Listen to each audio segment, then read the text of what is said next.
ele não tinha mais de fato condição de cuidar lá do Aras, tá? Que era o Aras dele. Ele falou: meu filho, o papai quer vender o Aras. Eu falei: mas pai, Por quê? e você pode, meu filho, escolher a caminhonete do modelo que você quiser. Na época eu era menino, né? Gostava de carro, gostava dessas coisas. Eu falei: não, pai, eu não quero caminhonete nenhuma não, papai. A roça lá que eu cresci, lá é meu. É a minha aposentadoria, o lugar que eu quero passar o resto da minha vida aqui em Goiás. Se eu não tiver aquela roça, eu não tenho por que morar aqui em Goiás. Né? Porque lá era, o senhor imagina, né? Eu criador de ovelha, criador de gado, já naquela época, montador profissional de equino, né? Poxa, ali sempre foi a minha casa. Sua vida, né? Oi? Sempre foi sua vida, né? Ou seja, não é porque você nunca fez isso por obrigação, é porque você gosta, né? Tá no sangue, né? Era minha casa, eu ia abandonar a minha casa, se sempre foi minha casa. Né? Se eu moro lá, se eu tenho influência política, né, na região, se eu sou um preservador, né, da natureza, sou conhecido dessa forma, né, poxa vida, lá sempre foi a minha casa, tanto que minha mãe, né, ela mesmo, né, ela ficava agoniada de acontecer o que aconteceu, né, dela ir para o céu, e ela falava: ó, no outro dia que eu partir, sua irmã vai vir aqui encher seu saco. E acertou, né? Acertou. E acertou em cheio, né? Ah, mas não tinha dúvida disso, mediante o tipo de comportamento dela.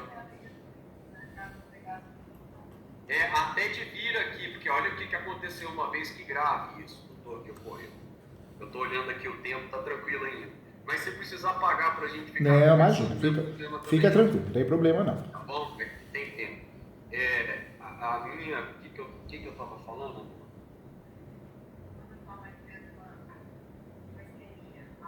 Ah, tá. Minha mamãe fez uma isquemia mesentérica. Isso em 2018. Isquemia mesentérica é o entupimento da artéria do mesentérico, que é do intestino. Menos de 1% de possibilidade de vida, de salvar quando isso acontece. O que eu fiz? Desloquei um médico de Brasília para Goiânia, lá para o hospital Jardim América, para fazer um procedimento que era plano de saúde. Várias complicações de saúde, né? Ela, apesar de ter tinha idade, mas várias complicações, exigia muita atenção de vocês, né?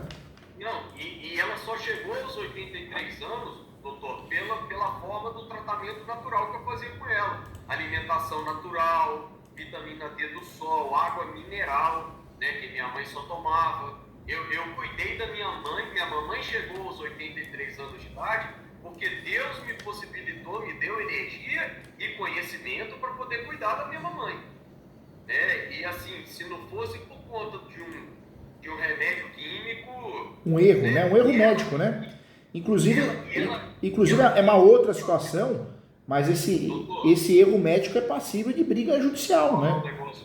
Vou falar um negócio para o senhor. Minha mãe estava tão triste desculpa eu falar isso. Claro, imagina. Isso foi a causa da morte da minha mamãe, doutor. Minha mãe, ela era tão triste com o relacionamento da minha irmã com ela. Era tanta baixaria, doutor. Era tanta tortura. Ofensa, né? Acaba machucando, né? Assim, minha mãe já não tinha muita... Ela no hospital, né, no último dia de vida dela, colocando o remédio na boquinha dela, né, ela falou pra mim, né, que ela não queria ir pro quarto, ela tava de alta já. Ela não queria ir pro quarto, porque a minha irmã não viria aqui ver ela, sabe, doutor? E aí, a gente viu que ela não queria ir pro quarto, por isso que ela, de forma... Tadinha, eu tenho até um pouco de compaixão do médico que deu a naratriptana para ela, porque foi ela que pediu, sabe, para tomar, para passar a dor de cabeça dela. Né? Que isso foi um procedimento que foi feito há 20 anos atrás, né, no hospital lá no Paraná, que passou esse Narami para ela, que diminuiu a enxaqueca dela. Então, ela pediu para o médico ir buscar. Agora, o médico, né, ele devia ter o conhecimento, né, que uma pessoa na idade dela, ele nem conhecia o remédio, né, ele não conhecia o medicamento.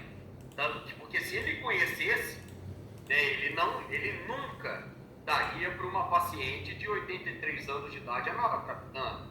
Então, no dia que minha mãe faleceu, nós tivemos uma reunião lá entre os médicos. Eu, por ter um conhecimento medicinal e natural, eu tenho conhecimento para discutir fatos biológicos, né, com médicos. Tem propriedade para falar, né?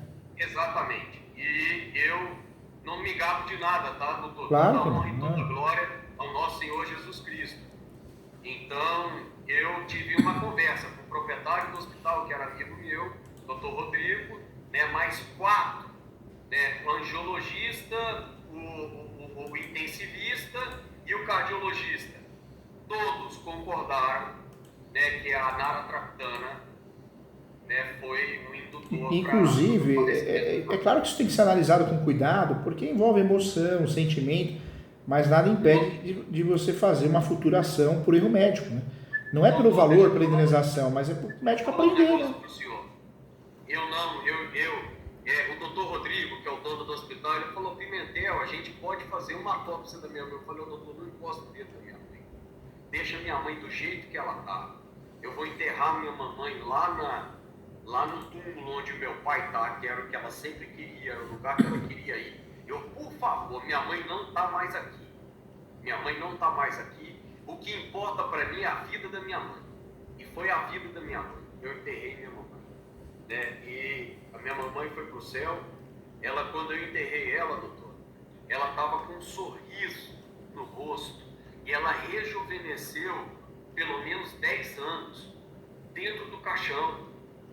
Eu vendo aquilo, eu sei que minha mamãe encontrou a luz, doutor. Ela estava em paz, né? Sabe o que foi feito por ela, o amor, não é, de vocês. Ela encontrou a luz, doutor. Ela encontrou a luz. Eu sei que ela encontrou a luz. Eu sei disso. Eu, como filho e cristão, eu sei que minha mamãe encontrou a luz. Então, agora, com muito carinho, eu faria o que no seu caso? Porque eu quero o teu bem. Diante dessa situação de abandono, né? Houve abandono efetivo por parte da tua irmã, claro. Sim. Não só abandono afetivo e efetivo em relação à tua mãe, não só em relação à tua mãe, né, a mãe de vocês, mas em relação à propriedade. Então, o que eu tentaria fazer? Eu faria uso capião. Faria mesmo. Faria uso capião, você tem posse, mans pacífica nos domini. Você tem também a posse exclusiva, porque ela nunca apareceu no imóvel. E a gestão exclusiva do imóvel. O que é a gestão exclusiva? Só você paga funcionário, manutenção, benfeitorias. Então, além dos 3 requisitos comuns de um uso capião, posse, mans pacífica e nos domini, você tem os outros 2, que é posse exclusiva e gestão exclusiva, conforme decisão do STJ. Então, eu faria assim uso capião. O tema, apesar de ser pacificado e muito bem defendido na doutrina, inclusive nas minhas, claro que sempre é um tema polêmico. Você pega um juiz fraco, juíza, cartório, mas a gente tem que fazer a coisa bem feita. E se acontecer uma fatalidade em primeiro grau, tem o segundo grau para isso, tem o terceiro grau. A gente não dá para saber o que ela vai fazer, qual será a atitude dela, mas se ela resolver se habilitar no processo, questionar, contestar, faz parte, né? Faz parte, e a gente vai usar contra ela o próprio abandono da propriedade, o próprio abandono da mãe, né? Então dá também para a gente brigar nesse sentido. Eu faria assim. Ela não tem prova nenhuma em relação a essas perdões, a essas acusações, né, contra ela, que eu digo em questão do abandono, né, isso é provado.